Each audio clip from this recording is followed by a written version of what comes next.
Welcome to Sleighingit.Online's weekly podcast, where we sometimes slay it. Sometimes we don't. We're not perfect. We're just gamers. And I have a lot of fun things to talk about today. This has been an interesting week. I guess we should do introductions, but I'm just so excited to talk about the It's topics. okay, you're allowed to be excited. My name's Red. My channel is Red the Deer. I'm the owner and content creator for Sleighingit.Online. I'm Victoria. My channel is Victoria Aurora, and I'm the community manager and a content creator for Sleighingit.Online. And like I said, I have some very interesting, fun topics to discuss today. It is going to be interesting. So, Well, we already talked about this a little bit before. Yeah. We're revisiting this. We're visiting a couple topics today, kind of like closing in on the, I guess, cliffhangers that we left you guys off with, not being able to fully complete the story because, one, a game wasn't released, and two, it was in the middle of the event while we were recording last time. So last week on our Saturday recording, the race to Mythic First was well underway with like 7 out of 8 bosses being completed. And yesterday, Echo killed the jailer. If we were to have recorded this on Saturday, this wouldn't have been completed because we were recording this currently on Tuesday. We're recording this live, and exciting enough about that, we're actually streaming this live to Twitch on our new Sleighingit.Online Twitch account. Yeah. So if you guys want to listen to us live, we're no longer putting any restrictions on people to be able to listen to it. It'll be free for all public access to be able to come listen to us record this live. You just have to follow our Twitch at Sleighingit.online on Twitch. So it's twitch.tv/Sleighingit.Online. So back to the Mythic race. Echo killed the jailer, and just like everyone thought there was going to be, there was a Mythic only phase. And it was exciting. It was very cool. Except it wasn't. Because the only Mythic phase that they had was he just channels a bunch of energy into him, gets a shield, and then he does the same mechanics that he has been until you kill him again. So you just have to like get him lower than 10%, and then you have to like fight him again for another 10%. But they didn't know about this, right? It was just in the Mythic phase. Yeah, it was really crazy fun to watch because the boss's HP gets from 10. They're all very healthy. They're freaking pumping out damage. And all of a sudden it goes from 7%, 6%, 5%. And he starts channeling the shield and he heals himself back up to 12%. Right. It just like, it's a weird way to do a Mythic phase. Generally, you'll enter some type of realm, or you'll fight like this image of the person, or you'll do something that's completely different than fighting the boss itself. They didn't get teleported, did they? No, he just literally heals in the room right there. A little lackluster. Very boring, very dumb Mythic phase. No Mythic cinematic. Oh. Just a secret Mythic phase that was not in the journal. Not a separate cinematic? Not a separate ending. Nope. Same information, same dumb ending, same boring feature what it was. But it was still an exciting race. Oh, okay. Congrats to Echo and the team to be able to actually accomplish that feat of coming in. They didn't get a single first kill until Lords of Dread, so they were trailing behind Liquid that whole time, and then they just jumped in front of them and got those last 3 bosses killed They were at like 17%, and I think Liquid was at like 21% the last time I looked at it, and then I guess they just jumped ahead. Maybe they got a lucky phase. They must have got, I mean, they just crammed it out. I think they ran heroic and normal more, which is why they were so far behind. Okay, so they were behind in the beginning, but then they ended up getting them in the end game. Liquid was pushing the Mythic progression while Echo was probably going back to do normal and heroic to get more gear to be able to be better suited to kill the later bosses. Is there a world first for heroic? I mean, sure there is, but those guys kill the heroic bosses one shot. So I don't know if like it even tracks. There's not like a race for it because like the very first hour of the raids release, those guys are dead. That's why the very first hour of the raids release, you'll see all of those things on Wowhead pop up. Right. Did you see that it was like 20-something kills, 30-something 30-something pulls, and then it was like 200 and something pulls, and then it was like 80 pulls again, and then it went back up to like 200 pulls. Did you see that? I think I was like watching that. We talked a little bit about how the difficulties of the bosses weren't in the right order. Yeah, that fifth boss seemed like the 4th and the 5th needed to be switched or something. Yeah, Halandris was the first tier set boss. He's the first boss that drops a tier piece, and he was incredibly hard. He's a guild killer for like a lot of places. Right. Right. Because he's just way overtuned for the area that he is.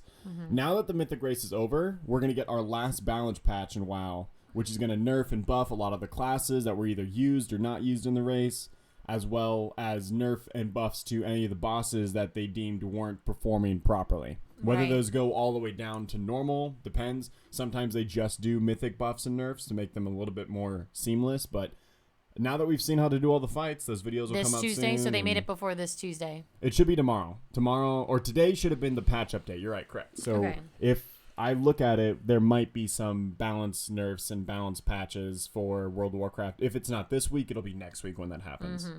So your favorite super flavor of the month kitty cat class or whatever you might be playing that's super strong right now may not be strong at the end of next week. So just be aware of that there are changes coming. They always come at the end of the mythic race. So always kind of be prepared for those ups and downs.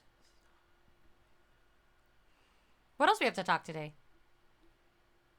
Well, we've done Tiny Tina's Wonderlands. We did. Well, you've started the first, maybe 10% of the game. And I wish I had more time to play it. We will be streaming it again today, literally right after this podcast ends. I'll be going live because I don't have to work tonight, so hopefully I can finish the campaign and get through it. But we played the first 4.5 hours on stream. Yeah, I uploaded all those videos to YouTube. You have the first, and I put some shorts together of the crazy moments within the stream. Yeah, it was fun. I love the thematics. The game definitely doesn't take itself seriously. I just wish there was definitely driven or story driven or maybe character driven more.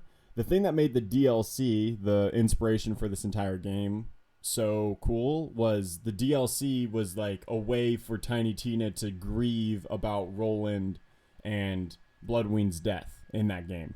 Because it was coming at the end of the game. We'd already been through the entire story, and Tiny Tina was informed of Roland's departure. He died in the middle of the game.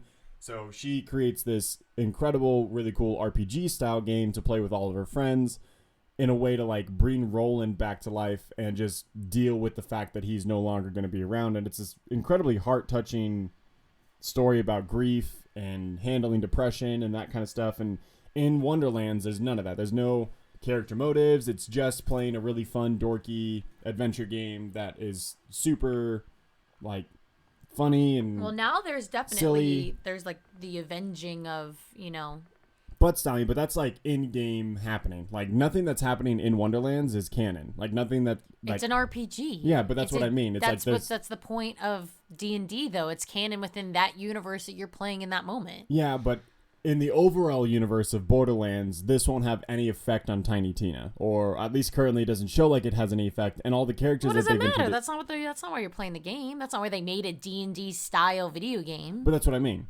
We're missing that story element.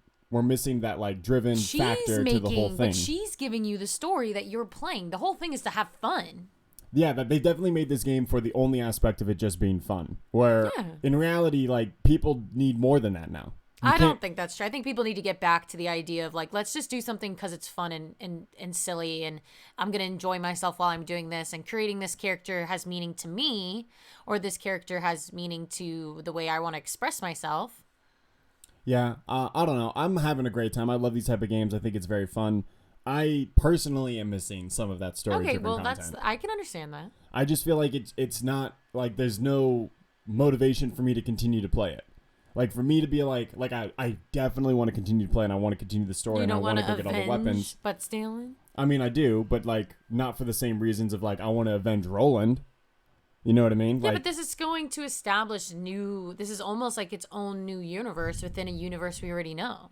I guess so, because Buttstein was in the previous DLC. It just, it doesn't get, there's no weight. There's no heaviness to the game. There's no realism to it. Okay. You can tell that it's a fake alternate universe. It's the same problem that Warlords of Draenor had in the World of Warcraft expansion, because all of the things that were happening in Warlords weren't going to transition to our real reality. For those who don't know, Warlords was this alternate timeline game, and it was a really weird expansion where we went back in time and did a bunch of things.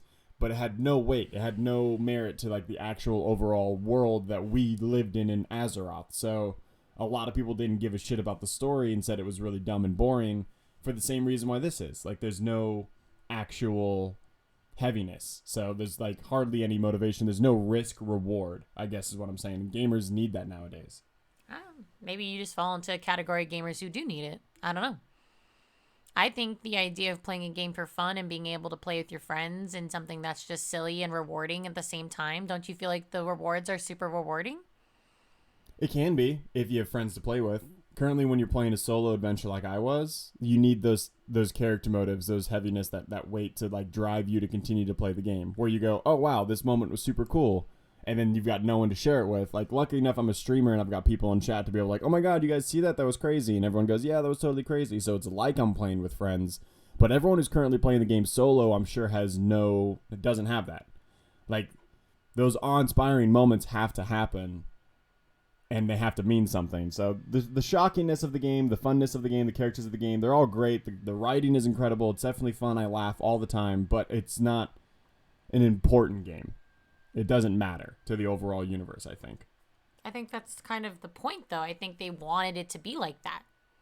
Yeah, something that is coming out of that is really cool that I think we've always wanted to talk about. Maybe we've mentioned once or twice on the podcast, which is the RPG adventure book that's coming out or is already out.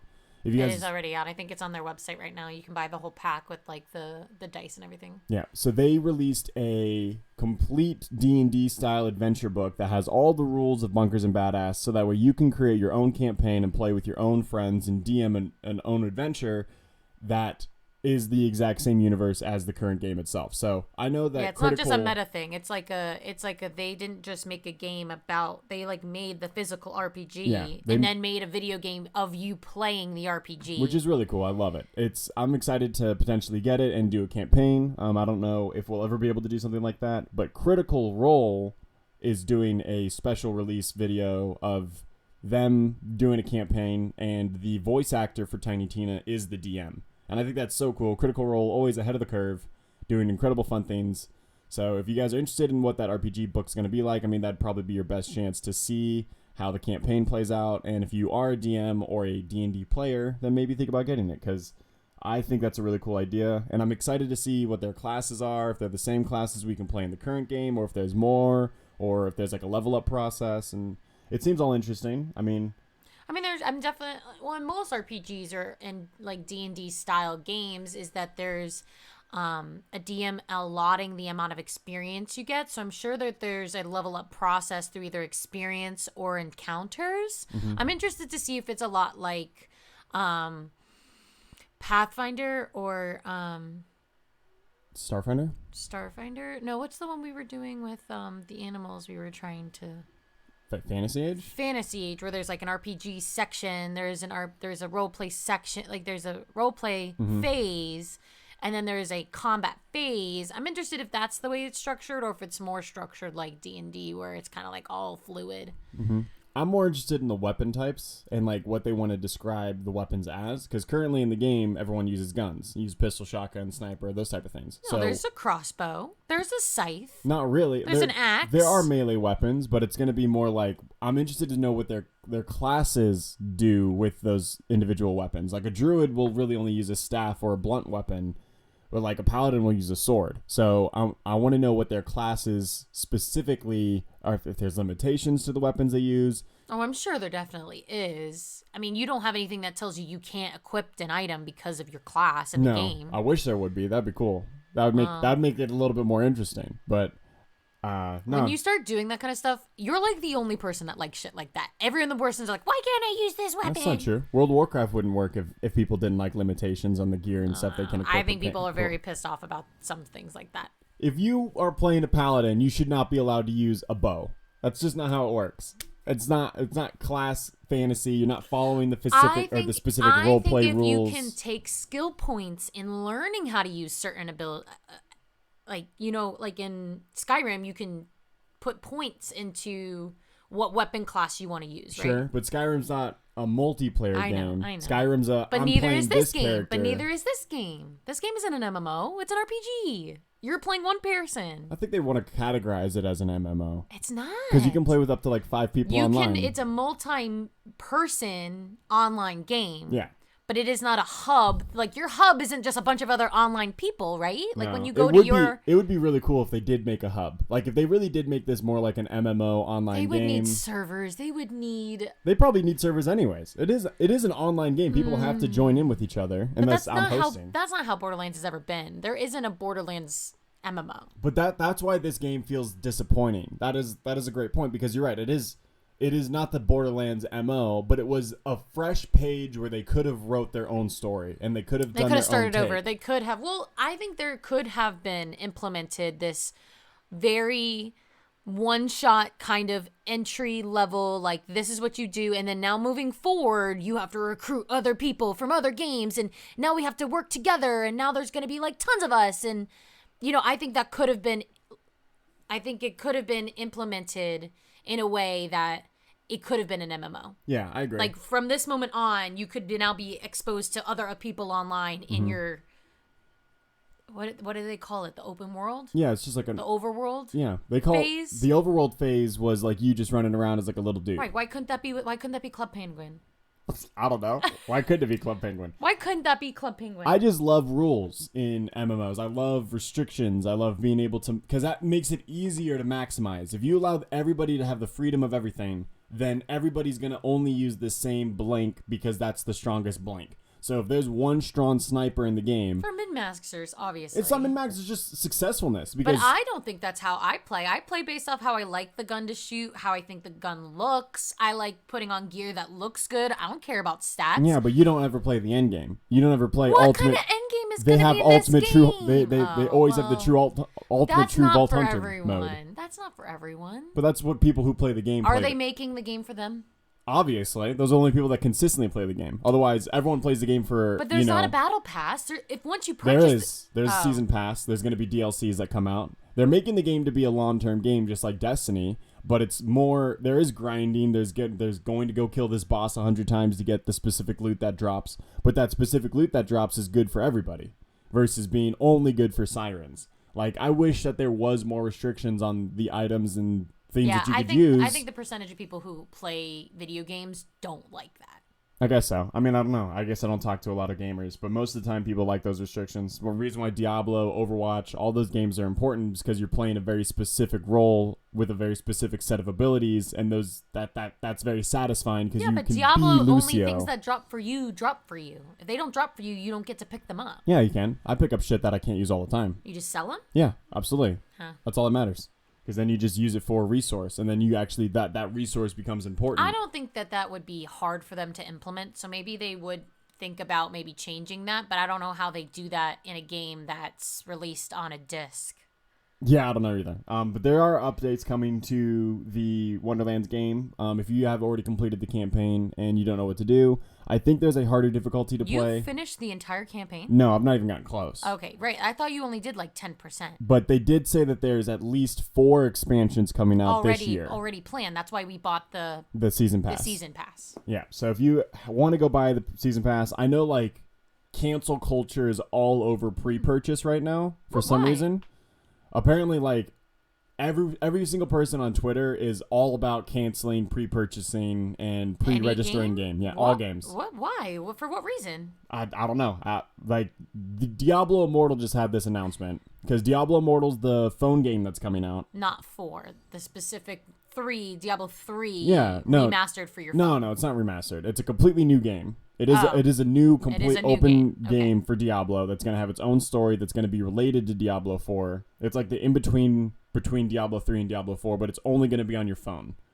And I think there's a lot of people that are excited about this game. I'm going to get it. I love phone games. I'm going to play on my phone at work all the time.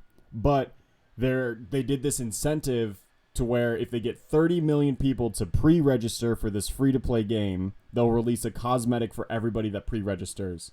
Like a set of gear. What's wrong with that?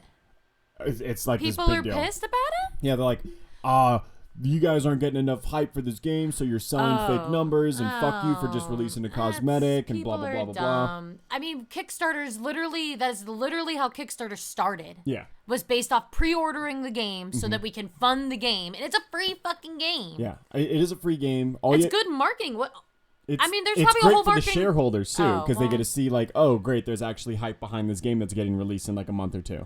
It's also just a free game. There's no weight to it. If you were spending, like, $16 on this, like, phone game, then I would be like, oh, that's fucking shit, because they're just trying to get our money now, and then they're going to release a shit game, and then we're going to be like, we want our money back, and they're like, no, you pre-ordered it. But that's why it's the cancel culture of it, because Tiny Tina's had a pre-order system where if you pre-order, you can get the game fine. Was it fine? Because I've only played 4 hours of the game, and I'm not like super hype about it. Like I still think it's an 8 out of 10. It's okay that it's not your favorite game. No, but if you spent $85 on a game before you play it, we've spent $200 on Division. We played for 2 hours. Exactly the point. That's the point they're trying to make. But that was on us to decide to spend the money. But it's allowing the companies to get the money before they actually release the product. No other world does that. You're saying we should have to give watch someone else play it before we purchase it. Is that what you're saying? No, we should be allowed to have like a free trial of the game versus a pre-purchase. That's some snowflake bullshit. That's just what the community's saying. Either buy the game or don't. Don't have buyer's regret because you bought something you can't afford. It's less about you can't afford. It's just like games are already so expensive right now. They are.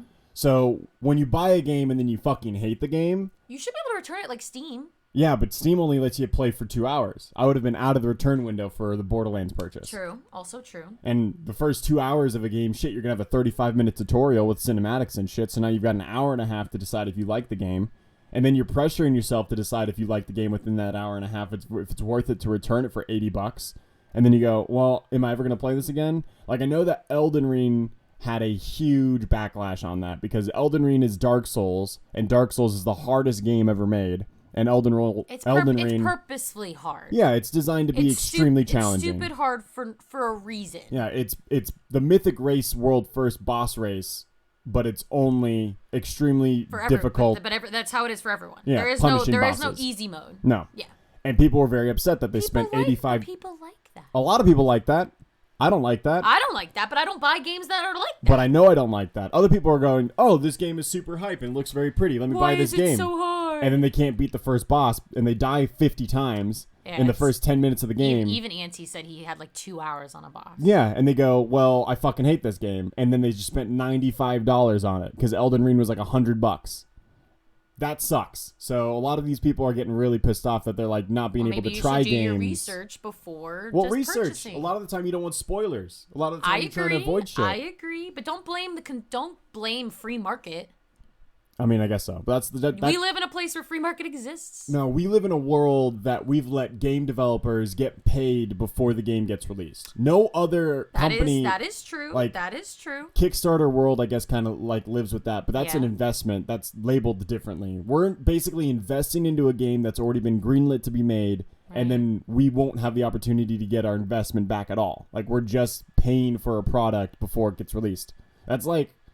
It's just You've shit. Pre-ordered every game you've ever bought from GameStop. And I've never had a problem with it. Every game you've ever purchased, you get the Ultimate Edition, Golden Edition from GameStop. Early access, stand in line at 2 a.m. That's like your vibe. Yeah. Baby, this is not an opinion podcast. Oh, okay. This is we're displaying the news podcast. I don't give a shit about pre-orders. I'll pre-order every fucking game I ever play. Yeah. But I thought that's more of like the community. Census. I thought that was more of the sense. I thought that was a very common thing for gamers. You want to be the first person to get it, to be the first person to play it. Not anymore. All I'm doing is just displaying the news. That is what we do. We are a podcast that talks about the news, and then we might give our opinions on certain topics. So currently the community... cancel culture is canceled anyways. I hope so. No, they just hate pre-orders right now. So if you're part of that, like, I hate pre-orders, leave a comment on our YouTube and tell us why. So if you're one of those people, please inform us, because I'm the kind of person that, like, if we don't pre-order it, I'm not going to be, I feel like we're going to be behind the curve. I mean, maybe just because we're content creators. I mean, you were very, adamant about, like, having to pre-order Wonderlands. Yeah, because I wanted to make sure that we could get... And, like, I always pre-order because you do get extra stuff when you pre-order. The game price isn't going to go down, but if you buy the game earlier, you're risking the price of the game. The developers generally reward you with special items in-game. Whether you believe those special items are worth it or not, that's up to your own personality. However, I always like to get special edition shit because I know that there's, like, collection... envy, and I love to have that type of like edge above the board where it's like, oh look, I got this cool mount. Do you have this cool mount? No, because you were scared to buy this game that you bought anyways. Fuck you. Right. Like I went in, so I always kind of like that thing. That's my opinion. You do that for WoW. Mm-hmm. Yeah, you pretty much do it for every game. I'll always pre-order WoW stuff. Yeah, I mean, but that's a given. Yeah. You're already paying the subscription. Why wouldn't you pay early for the game that you want anyways? Yeah, always. So moving into WoW news, there's announcement that there's two things I want to talk about. They announced the season 4 for Shadowlands will begin later this year. Season 4? Yeah, that's super surprising. Because everyone thought that Season 3, this patch, was the last patch. For PvP and for... All of it. All of it? Yeah. Oh. So the season for World of Warcraft includes the Mythic race, or the Mythic Dungeon, championship race, which is always going to be just get to being able to do dungeons at Mythic plus 15. You'll get a cool mount. Then there's the PvP season, which is the gladiators, and then they'll always do a championship related to each season. But they always add a new affix for the dungeons. Mythics. Yeah, for Mythics. For the Mythic dungeons. They might add a new map for PvP arenas, which generally doesn't ever do much. It's just another map. It's just a different... You just have to learn the spacing and stuff, right? What made this surprising was, one, we didn't expect a Season 4, because the expansion... after this being... Yeah, no. Yeah. I don't think so. I would shocked. We thought this was going to be done. Yeah. The expansion's getting announced next week. The new expansion. The new $60 purchase. No, just the new expansion. The $60 expansion game that's coming out whenever... The movement from Shadowlands to the next thing. Yeah. Like how we went from Battle for Azeroth to Shadowlands. That Correct. transition is happening now. Well, no, it's not going to happen anytime soon. The announcement's starting. They're just announcing when they're going to announce the date that it's releasing. No, they're just announcing the new content. Oh. Like, we always get, the before cinematics. Because there's no BlizzCon. Correct. We always get that at BlizzCon. Okay. This is just them saying... They made an announcement last week that they are going to announce the expansion, which is basically we're going to get a cinematic. Is that this Tuesday?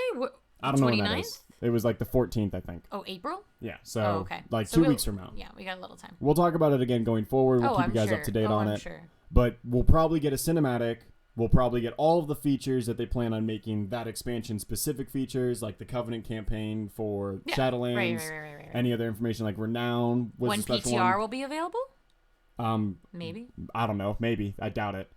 So we all thought, because they said that they're announcing the expansion and that Season 3 just started last week, that we were just getting Season 3 and the expansion was going to drop in November. So how long is Season 3 then? Is it shorter than normal? Generally seasons are only 3 or 4 months. So we stick on track with that. Season 4 will start in August, and then the expansion will drop in November, which is pretty good timing. I think that's pretty accurate to what they want to do. That's the quickest. Well, I say quickest, but it's been 2 years waiting for this freaking expansion. So yeah, I don't know. We should have got an expansion release last year, November, for BlizzCon because COVID. So we're getting it now with the delays, and they're probably going to release the expansion November because they always do, or it's either November or August, because they want that summer release or they want the before Christmas release. Now, when we had the last quote-unquote season of Battle for Azeroth is when they updated all of the island expeditions, right?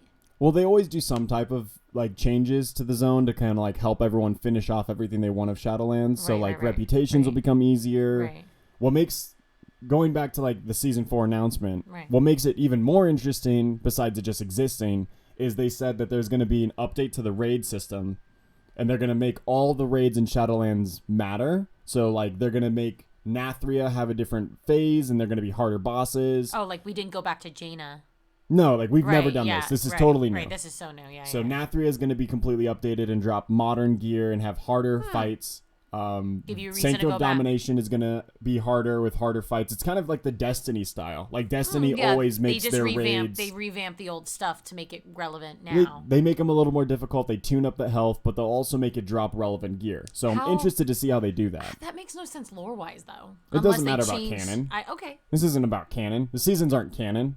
We're not currently running into the same dungeon. Endgame is not canon. The moment that we kill each dungeon for the quest is the moment that dungeon is never done again, canonically. Right. But yet we'll run it 500 more times because the gear that drops from it's important. But canon-wise, we do everything once. We only do the raid once, we do the dungeons once, we kill everyone once, whether it's on normal difficulty or harder. That's why I like the world quests, because it feels like it's still happening. Yeah, world quests, they try to make it feel like, they've reinvaded this zone. Please go stop them. Yeah.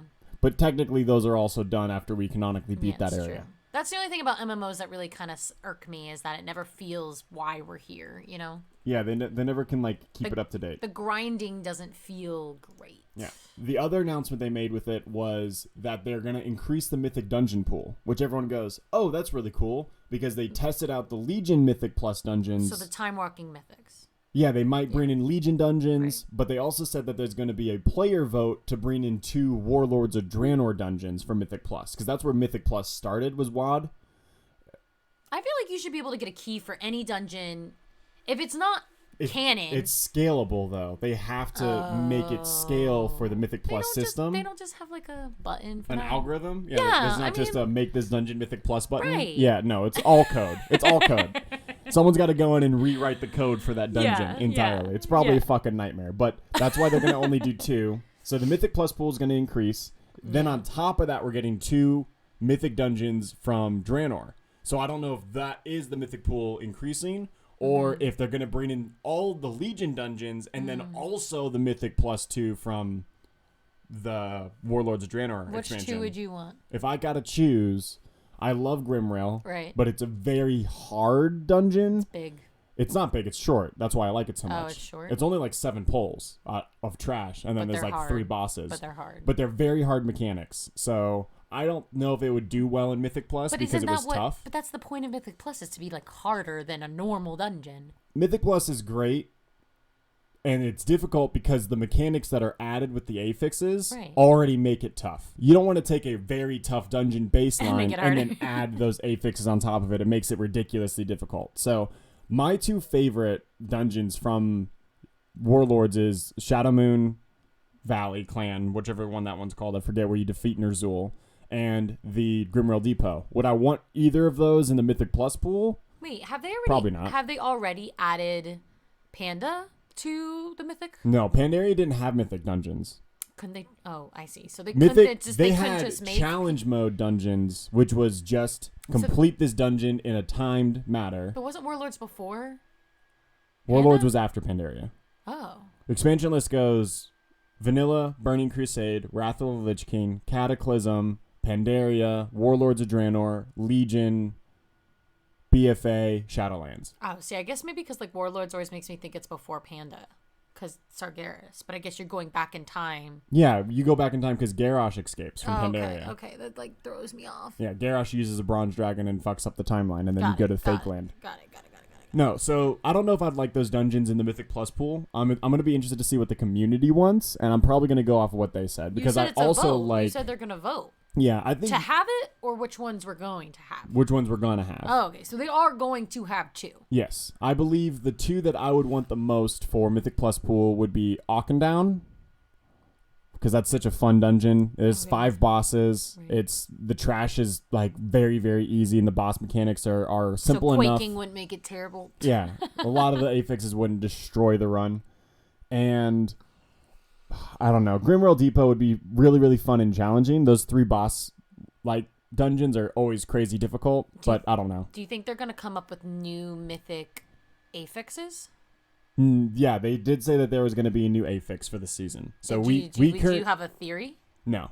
I have no idea because they always base it off of the current content. So what do we have now? We have quaking. No, not those. Those are just modifiers. The affix is the level 10 modifier. So if you do a Mythic plus 10, the affix is currently in current WoW. There are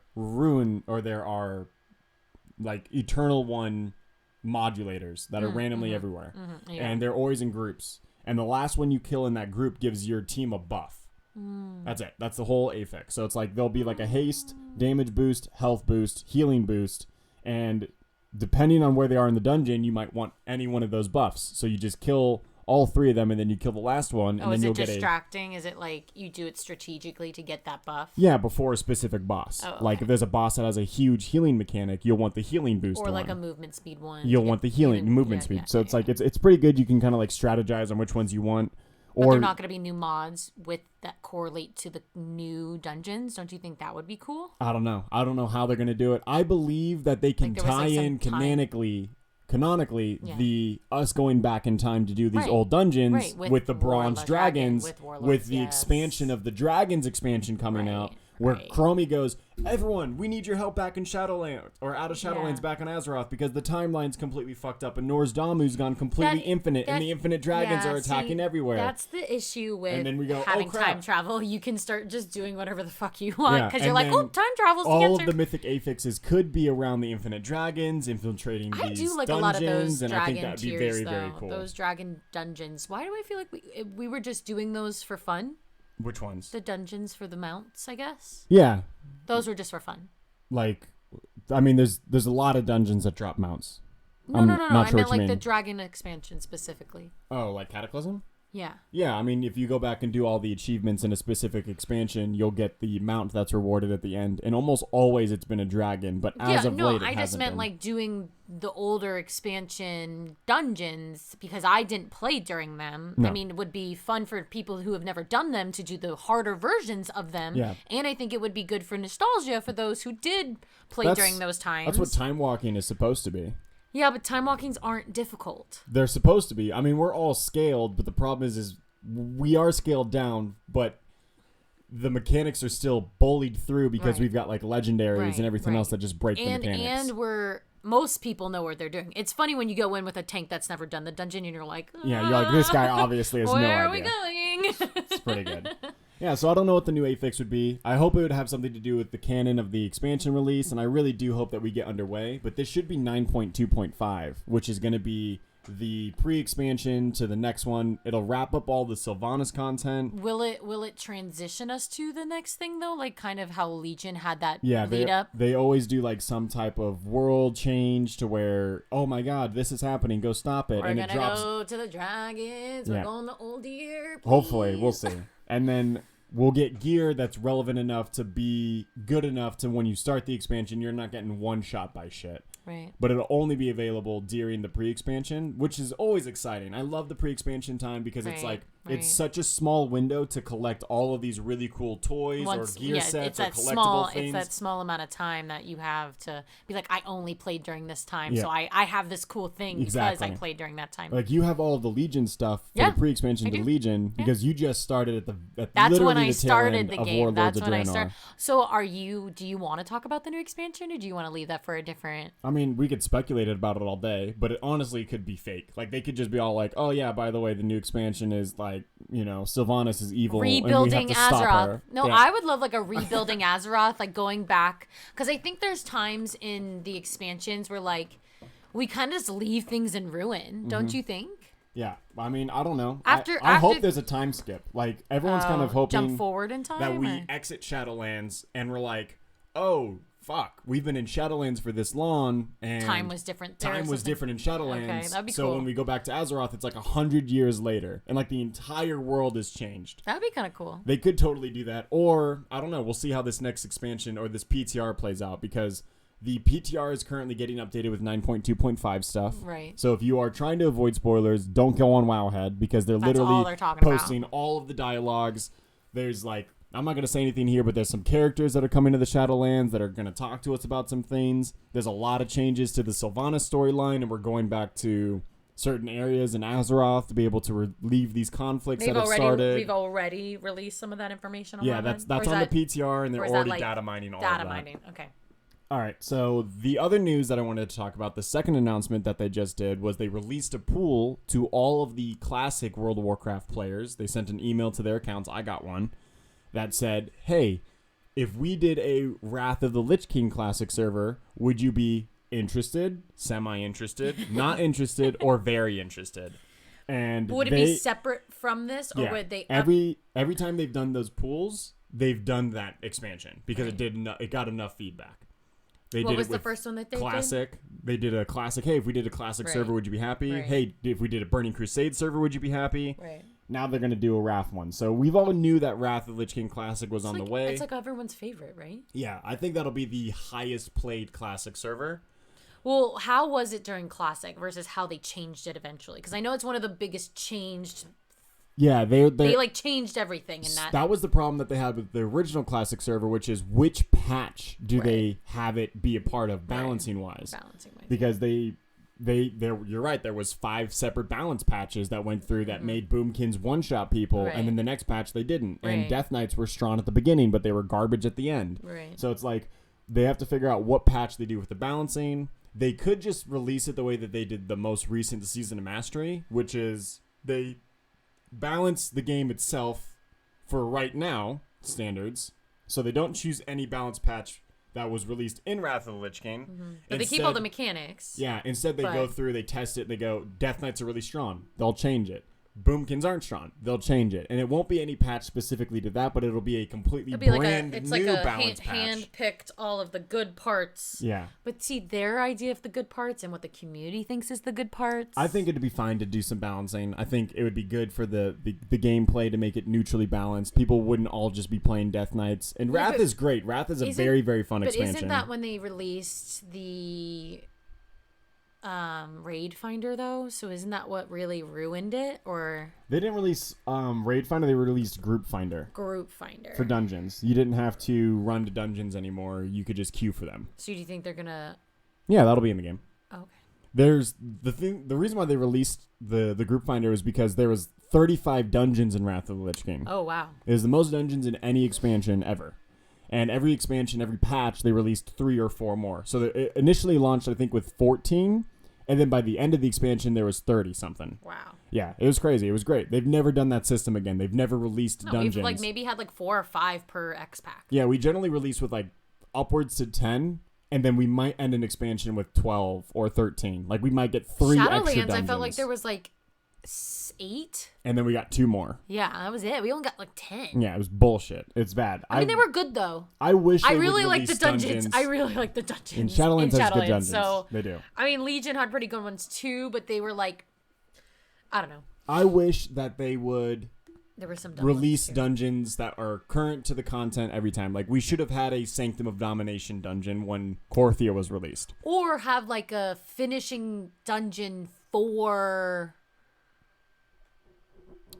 Torghast. Yeah, there could have been a great Torghast dungeon. Because why were we there the whole time? As soon as you finished it and saved the guy, then we should have had a dungeon saving the guy and rescuing the guy from the change and then getting out and closing the Torghast. Why wasn't the saving Anduin from Torghast or attempting to save Anduin from Torghast a dungeon where we go in there, we fight the main boss, we fight a second boss, we saved everyone else, we fight a bunch of trash, and then we run up, we fight Anduin for a bit, and we find out that the sword that he has that he's been dominated from now is Arthas' soul, and we fight Arthas' soul a bit, and then Anduin escapes, and that'd be our first iteration of, oh shit, Arthas has his soul. But those things matter to people so much, and they just refuse to release new content.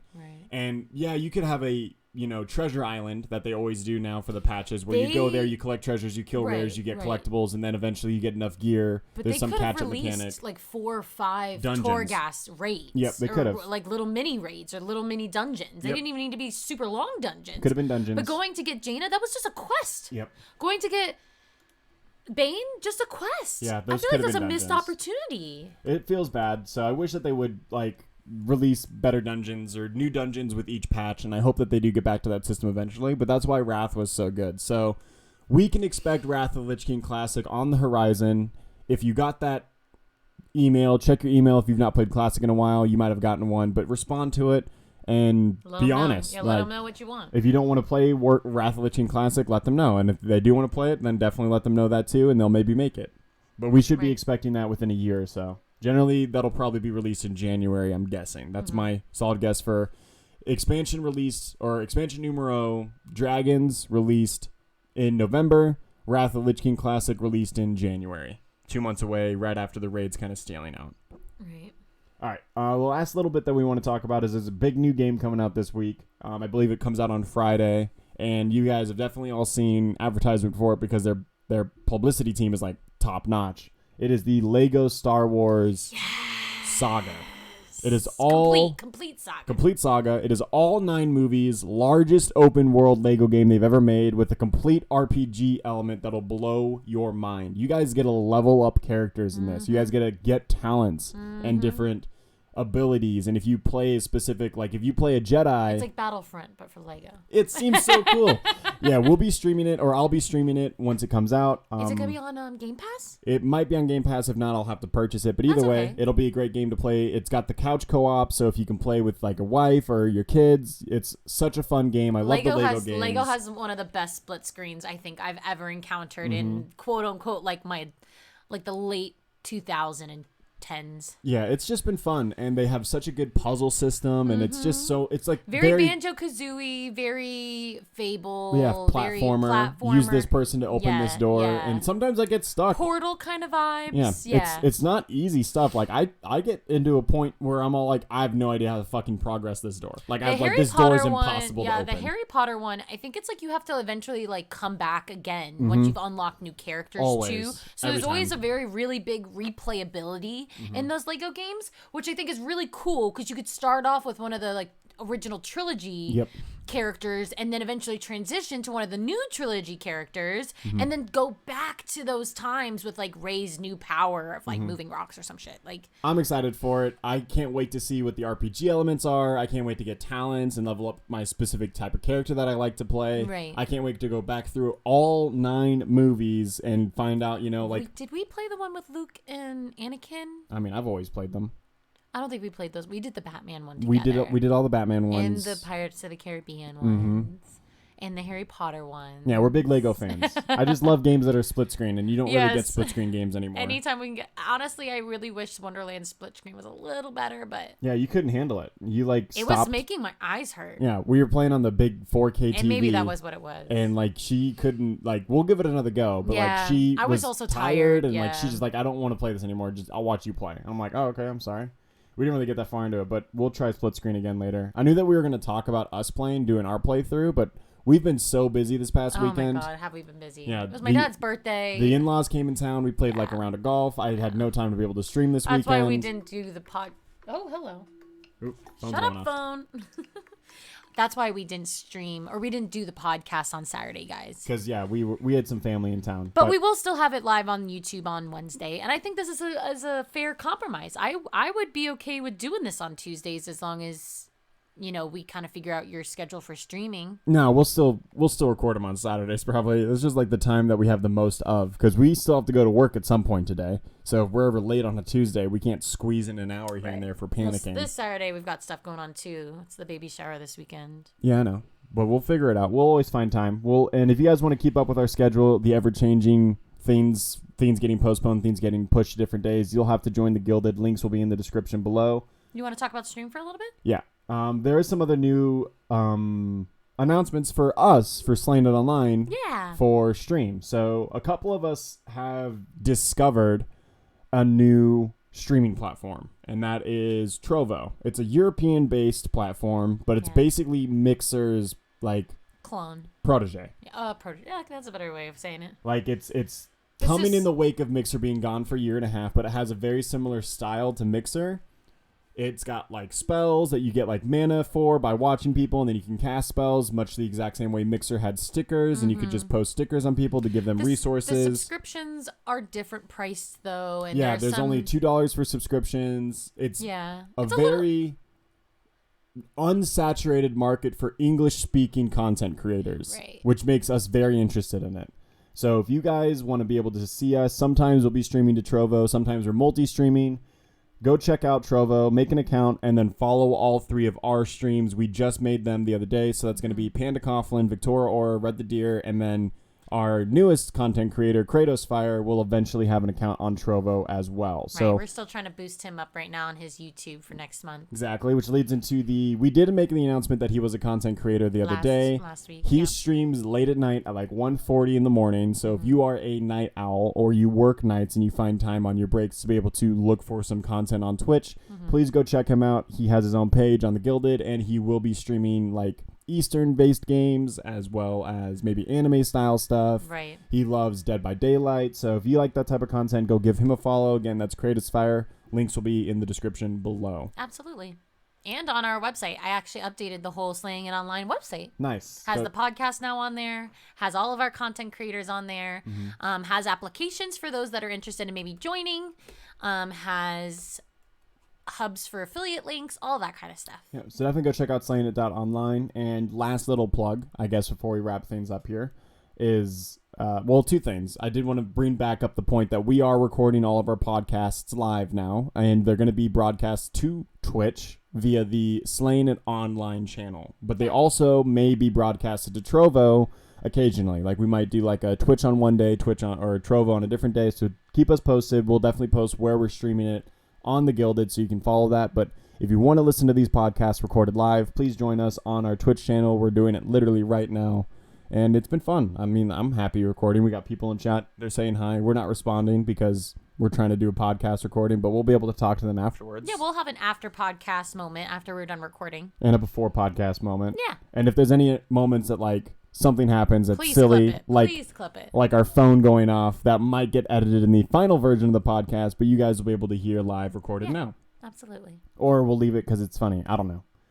Last but not least would be I just had it in my brain. Oh, yeah, our new podcast. Well, the boys podcast. Yeah, we have a new podcast that is announced but not officially announced, and it's not currently public anywhere yet. We're going to get 3 episodes recorded before we release any to any of the platforms, but all 3 of those will be live recorded on Twitch. So if you want early access to this new podcast, it will be called Slay Up Late. It'll be recorded at like 1 in the morning tonight, the first episode, and then they'll be late recorded the rest of the time on Tuesdays or Wednesdays, depending on what the boys' schedule are. I'll also release it on YouTube late too. I think I can have it be released late at night so that we're pushing to those people. Correct, but we will not be releasing any of those episodes public until we have 3 recorded. So the first 3 episodes recorded will be on Twitch itself, and then once the third one is done, however time it takes the boys to get those done, it will be released to all of the places you can get your podcast. Like they're going to be iTunes talking and about Google all Play. things late night gamers do. Probably and very heavy on the anime. Probably very heavy on the anime. Yeah, a lot of different, like, what it's like to be a gamer at night, all those type of things. So if that interests you, you want to know more about that deep dive into that Sleep culture, schedules, stuff like that. make sure you follow this channel. Make sure you subscribe to the Gilded and you get all the YouTube, information. all the podcasts are going to be uploaded to the same YouTube, just in a different playlist. So that, again, is going to be Slay Up Late. It's hosted by Panda Coughlin. If you guys enjoy him being on the podcast, he's not been on ours in a while because our schedules don't mesh, which is why we're doing this later night one. And it'll also include our new content creator, Kratos Fire. Yeah. So that'll be Panda Coughlin and Kratos' Fire podcast. So go check them out. Give them the best support that you possibly can. And keep supporting all content creators for Sleighingit.Online. And like she said, we are in the search for more content creators always. If you're willing to bring your community over to us and merge and join us for all these fun activities like podcasts or multi-streams or any of the things that we do as a group. Support digitally, anything that, you need help with for your stream. We're here to provide and help, grow together. Yep. You can apply at Sleighingit.Online and we'll read your application and see if you're a good fit for our community. Thank you guys so much for supporting us. We really appreciate this one. This one is a fun recording, and we'll always keep you up to date with all the news that come up as we get it. Primarily Blizzard news, but gaming news in general. How the gaming community's going and all the fun things that are happening. So with that all said, we're going to wrap things up. Thank you guys so much for listening and joining us for this recording of the podcast, Sometimes Slaying It. Once again, I'm Red. I'm Victoria. And we'll catch you guys in the next one. Bye.